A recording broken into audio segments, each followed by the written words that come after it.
Welcome to another episode of Jay's Sideline. Shout out to Matt and Nisha and my wife Andrea, the FNS family. Go check out Freeze Corner, especially the last episode. They talked about something that I'm gonna talk about today. Jaylen Brown and his opening day media comments, disrespecting the Detroit Pistons. But before I get into that, gotta say this, gotta start off with this. Got news today that Dikembe Mutombo passed away from cancer at the age of 58. So, in the basketball world, Dikembe Mutombo, Hall of Fame, defensive presence, the one who started the finger wagging of saying no after he blocked your shot.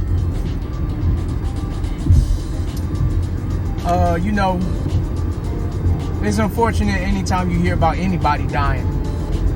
So, this is just another one that recently passed away. So, figure we gotta start with there before we go anywhere else to pay respects to one of the players that was instrumental in putting a higher value on defense and more specifically blocking your shots. So that's for Dikembe Mutombo. But now, to get to Jaylen Brown and his disrespectful comments towards the Pistons. This would have been disrespect toward any other team in the league. Let me say that before I get deep into that. Because for him to say what he said, I don't have the quote directly in front of me, but pretty much he said when they play the Pistons, they're going to run the offense through Peyton Pritchard, try to let him go for 30, and they're going to let Hauser shoot 10 threes.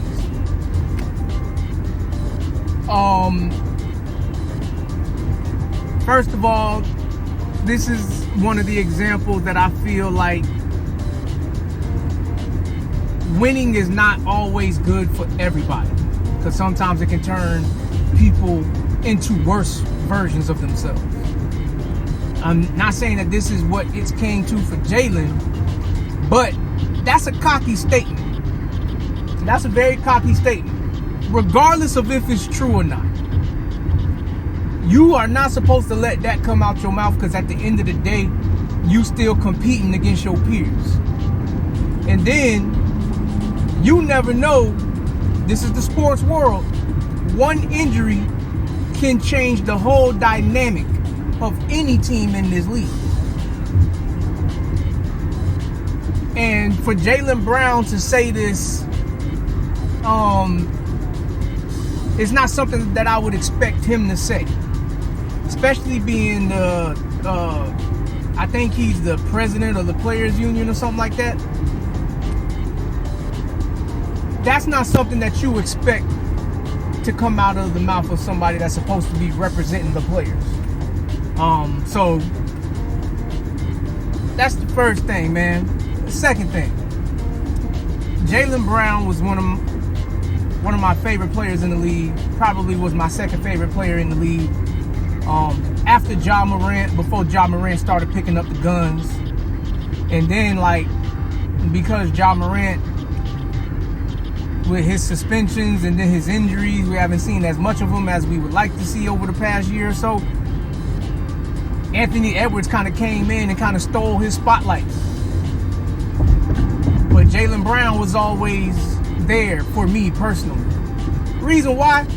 Because I like Jaylen Brown's dog mentality when it comes to playing on the court.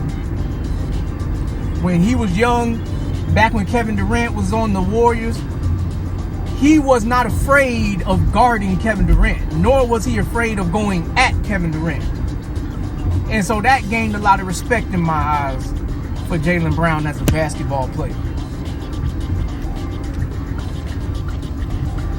But as time has gone on, Jaylen Brown has gotten better, but he also has not worked on his weaknesses.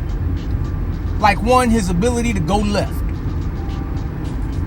I don't understand how you can have all the resources. You can have all the upper hand, being that you are a supposed superstar, star player in this league. You play for one of the biggest franchises in sports, not just basketball, in sports. In the Boston Celtics, the most winningest franchise in the NBA. You got all the resources at your disposal, and you still can't go left. I think Jaylen Brown has been in the league for about, well, he had to been in the league for probably about 7 years now or something like that. Somewhere close to that. Might be a little bit too high. But anyway, he's been in the league long enough to where he should have been able to get those fundamentals down. And the fact that he hasn't, not that he can't go to the left absolutely at all, but consistently, without the ball dribbling off his leg, without him getting stripped going to the left, without him just losing control of the ball, we can't see that from Jaylen Brown. And this is a testament to how bad the league is when it comes to coaching, when it comes to players and their talent and their craft from top to bottom. There was a time when players wasn't getting paid as much, but you had guys that was serious about their role on the team. That kind of stuff, you wouldn't, like, it wasn't going to be happening. Especially for you to go to the championship and win? Dog. So, Jaylen Brown, your game got to get up there a little bit more before you, well, your game got to get up there, period. But even if your game was up there, you would be out of pocket saying stuff like this. Now, second, going on to the Detroit Pistons side of things. Does the Pistons have a roster capable of making Jaylen Brown eat his words? I don't think so. Right now, the Pistons, unfortunately, they have been one of the bottom-feeding teams in the league for the past couple of years. And it could be for a number of reasons. So, I have no reason to believe that one of the bottom-feeding teams can put in check the champions that just won. But they can do something. For me, if I'm in the Pistons organization, all old school tactics is on the table now. If y'all listen to Shaq and Chuck on Inside the NBA when they talk about touching the player up, and what they meant by that is, you know, you come to the lane, you getting up off the floor. If you get up, you getting up off the floor. You're not just going to be coming in here all happy and lollygaggy and joking and stuff like that. Like, no, you ain't doing that at all. You gonna be grabbing your ribs, asking for a sub, something like that. Something to the degree. And I'm not one to condone dirty play, but when you disrespect me as a man,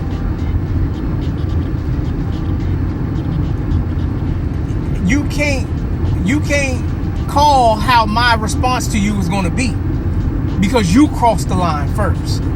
So when you cross the line, you don't have the right to draw the lines of what can't be done and what can be done. No. Now, given if those things was to happen to him, it would result in suspensions and fines depending on the severity of each one. But this is one of those things where, as an organization, you got to get your respect back. You got to get your respect back. Because if Jaylen Brown say this and y'all don't do nothing to him about it, then every team in the league is going to look at the Pistons as being soft. They, they ain't about nothing over there. It's an easy win.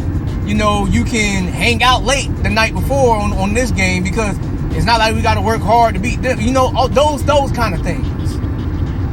Those kind of things is going to happen. So the Pistons, they need to have a game plan, not so much for Pritchard or Hauser, because this ain't things that came out of their mouth, but they need to have a game plan specifically. And it's really not about winning or losing the game.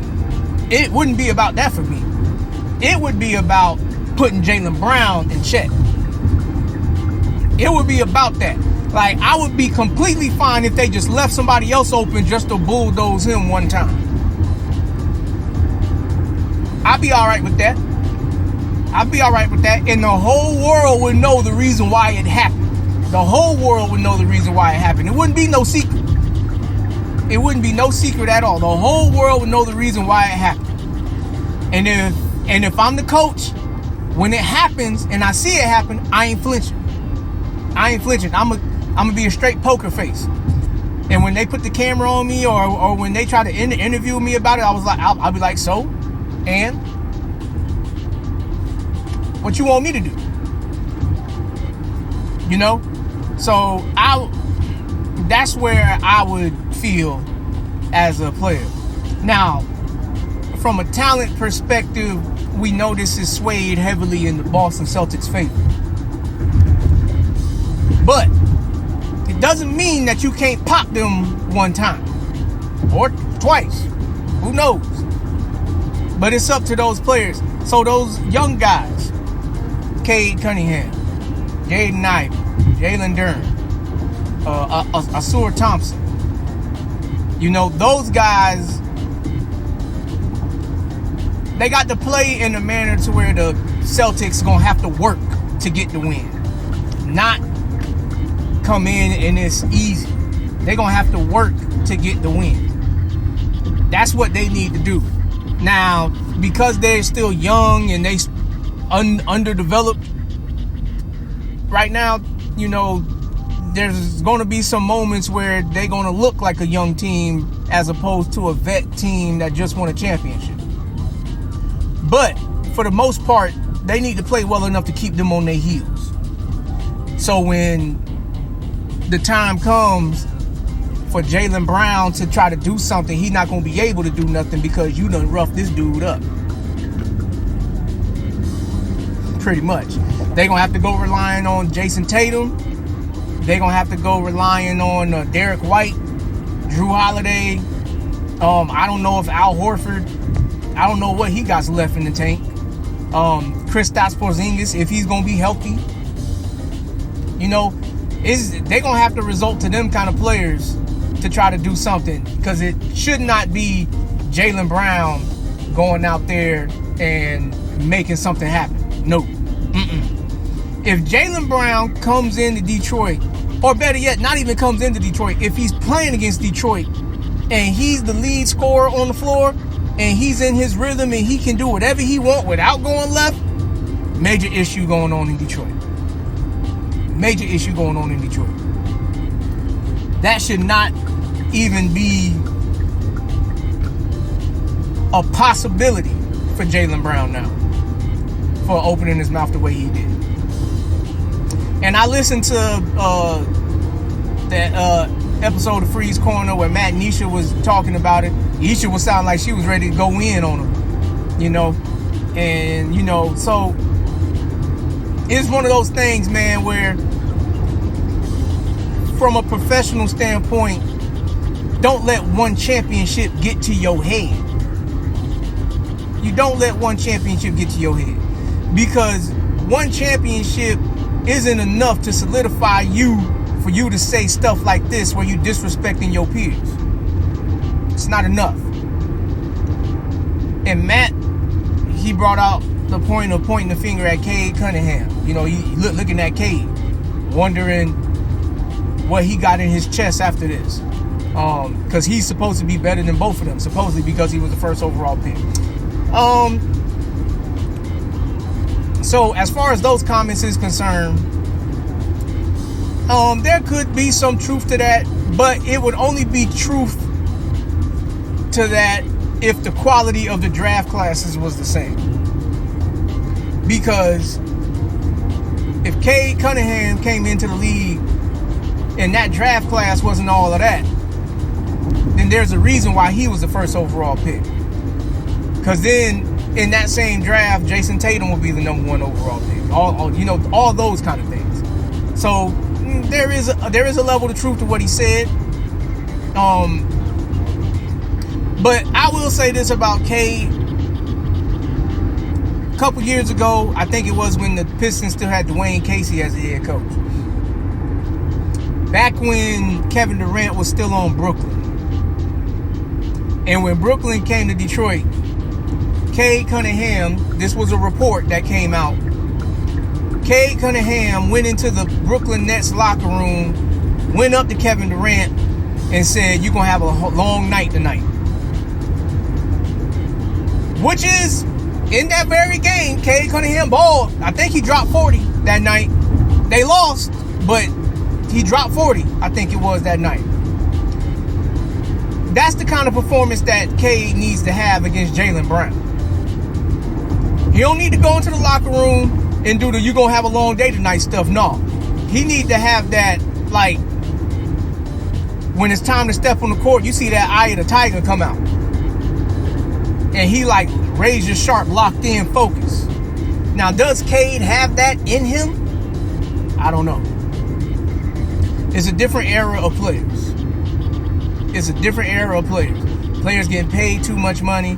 They ain't willing to, like, risk that at all. For nothing at all. And my thing is, look, bro, you getting paid plenty money. Plenty money. If you playing this game only for money, then you shouldn't be in the NBA anyway. My personal opinion. Playing on a team should mean something. Playing with a bunch of other guys that's out there trying to do their job to win the game, that should mean something. And you will send a good message to the rest of your team if you go at somebody like this when he says things like this. That creates better chemistry with the team. That can flip the whole momentum of a team throughout the season. When they play against a guy like this, and then they see that so-and-so is willing to do whatever to him, to put him in check, to let him know, look, we ain't no slouch, we ain't no punk, we ain't no pushovers. If he does that, that could kickstart positive momentum for the Pistons. Now, will that happen from Cade? Will it happen from Jaden Ivey? Will it happen from Jalen Duren? Asur Thompson? Whoever the rookie is that they drafted, I forgot what his name is. Him. It ain't gonna come from Tobias Harris. Sorry. It's not coming from him. Tobias Harris wasn't on the Pistons last year. He's not nobody that needs to be brought up when it comes to subjects like these. It's gonna have to be one of them young cats that's gonna come in and gonna be like willing to sacrifice something for the sake of the team. You just gotta ask yourself, does that exist on the Pistons? I'm not sure it does. I'm not sure. Is JB Bickerstaff the type of coach that will put together a game plan to make life hard for Jaylen Brown every single time they play. I don't know. JB Bickerstaff is a young head coach in the NBA. Yeah, he may be from the old school a little bit, but is he going to insert old school mentality tactics? Is he going to do things like that to get a point across? Is he willing to get ejected that game? You know, that's another question for him. Is he willing to get ejected that game?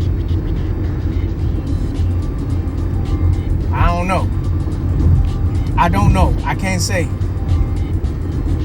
I just know that the Pistons, because I live here now and I see how the people are about their teams up here.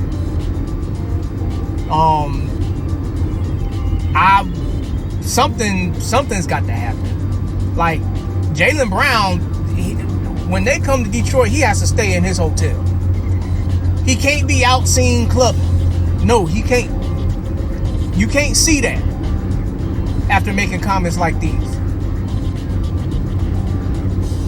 That should not even be a possibility after you make comments like these. He can't go out to no restaurants or nothing.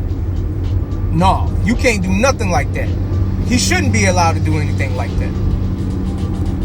He will have to order room service and stay in there.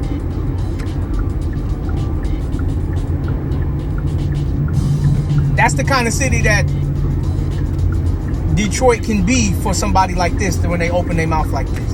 Now, you can say something like this about Charlotte. You can say something like this about Charlotte, definitely. Because Charlotte is one of those cities where they haven't really had a good history for basketball. They haven't really had a history of the fans, you know, being willing to go there. They haven't had the history of winning behind them like Detroit does, even though they're in a slump right now. They haven't had that.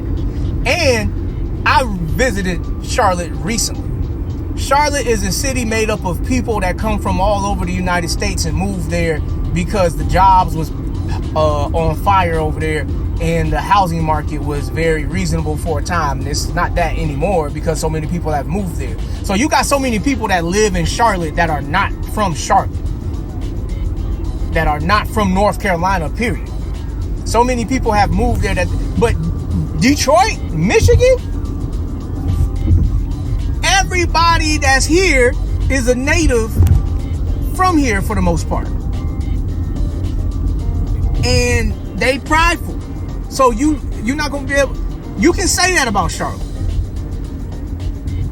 But you can't say that about no franchise like this and expect for everything to be peaches and cream when you get here. So, you know, Jaylen, you know, you might want to make sure you stay in your hotel when you come to Detroit. You might want to start Yelping restaurants to get food DoorDashed and Grubhub sent to you that way, or send somebody that nobody will recognize out to go get your food so you can eat. Or this might be one of those things where the head coach for Boston, he might want to have the team bus or plane or whatever it is. He might want to have his team prepared. Look, right after the game is over, after we shower, we getting right on the bus and we getting out of here. He might want to have it like that. But we'll see. We'll see what happens, you know, because those kind of comments, things normally happen after those kind of comments. So I'll leave it at that. But that's what I got to say about that. Look out for more episodes. Hopefully the next episode I'll do like a first 4-game breakdown of what's going on in the NFL up to this point so far. And look out for me and Matt tomorrow, being Tuesday. Our next episode together for the FNS, we're going to be diving into that Karl Anthony Towns and Julius Randle trade for the Knicks, what that means for each team, whatever, whatnot. But then we also going to do a season review and do a season preview for what we got coming up. So be on the lookout for that. Outside of that, like and subscribe. Check out Wives Unscripted. Check out Freeze Corner. Stay on tune with the FNS. Jay Sideline. I'm out.